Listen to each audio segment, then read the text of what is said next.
They're everywhere. On menus, product packaging, even bus stops. You point your phone and poof, a website loads. It feels like magic, but how does this jumble of black and white squares instantly connect your physical world to the digital? Welcome back to the channel where we break down the everyday tech mysteries that make our lives easier or sometimes a bit confusing. Today, we're diving into something you've probably done 100 times without thinking twice. Scanning a QR code? You know those black and white square patterns that pop up on menus, ads, or even concert tickets? But what really happens behind the scenes when you point your phone at one? We're going to break down the tech behind the QR code, including its secret superpower and its hidden danger. Let's get started. First things first, what exactly is a QR code? QR stands for quick response, and it's basically a fancy barcode on steroids. Remember those striped barcodes on grocery items? They hold simple info like a product number. But a QR code is a two-dimensional matrix that can store way more, up to thousands of characters. Think of it like a tiny digital treasure map. Instead of leading to buried gold, it points your phone to websites, contact info, Wi-Fi passwords, or even payment details. Imagine you're at a restaurant, and instead of typing out a long URL to see the menu, you just scan this square. Boom, instant access. It's like having a secret shortcut in a video game that skips the boring parts. Okay, so how does the magic happen when you scan it?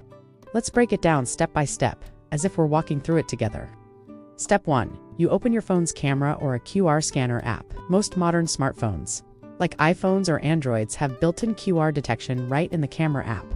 No need for extra downloads anymore. It's that convenient. As you hold your phone steady, the camera captures the image of the QR code. But it's not just taking a photo, it's analyzing the pattern in real time.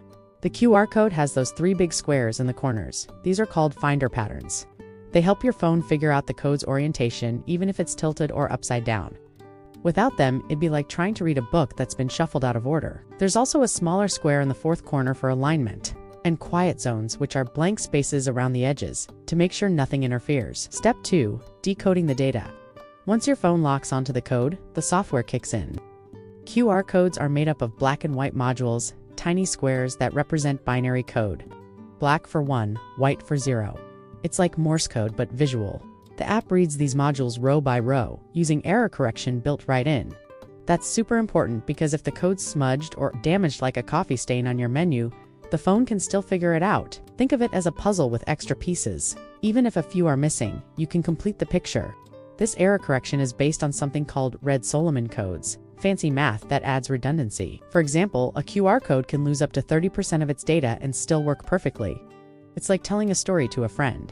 If you mumble a few words, they can guess from context without asking you to repeat everything. Step 3. Interpreting the info. After decoding, your phone extracts the stored data. Most often, it's a URL, a web address, but it could be text, a vCard for contacts, or even geo-coordinates for maps. If it's a URL, your phone asks, "Hey, do you want to open this in your browser?" You tap, "Yes," and poof, you're redirected. For payments like an app such as Venmo or PayPal, it might trigger a transaction setup. Or for Wi-Fi, it auto-connects without typing the password. It's seamless, right? Like having a universal remote that controls everything from your couch?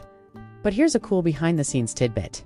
QR codes can hold different data modes: numeric, alphanumeric, byte, or even kanji for Japanese characters. The code starts with a segment that says, "Hey, this is a URL type," so your phone knows how to handle it. Let's make this relatable with some everyday scenarios. You're at a coffee shop. Scan the QR on the table. Bam!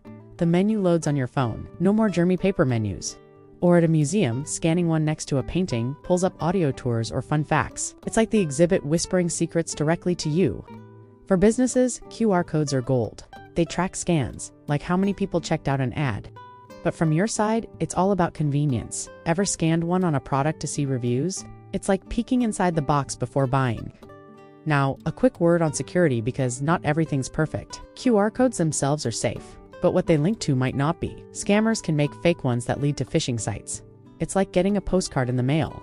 The card's harmless, but if it directs you to a shady alley, that's the problem. Always check the URL preview before tapping and use trusted scanner apps. Pros of QR codes: fast, contactless, eco-friendly, no printing, tons of flyers. Cons: they need good lighting and a steady hand. And yeah, that's security risk if you're not careful. Fun fact, QR codes were invented in 1994 by a Japanese company called Denso Wave for tracking car parts. Who knew something from the auto industry would revolutionize our daily lives? Wrapping this up, Scanning a QR code is like unlocking a digital door with a visual key. Your phone captures, decodes, and acts on the info in seconds, making the world more connected. Next time you scan one, you'll appreciate the tech wizardry happening under the hood. If this explanation opened your eyes to the secrets of QR codes, hit that like button and drop a comment. What's the coolest thing you've scanned a QR code for? And for more clear explanations of the tech and science all around you, subscribe to Tech Science Explained. Thanks for watching. See you in the next one.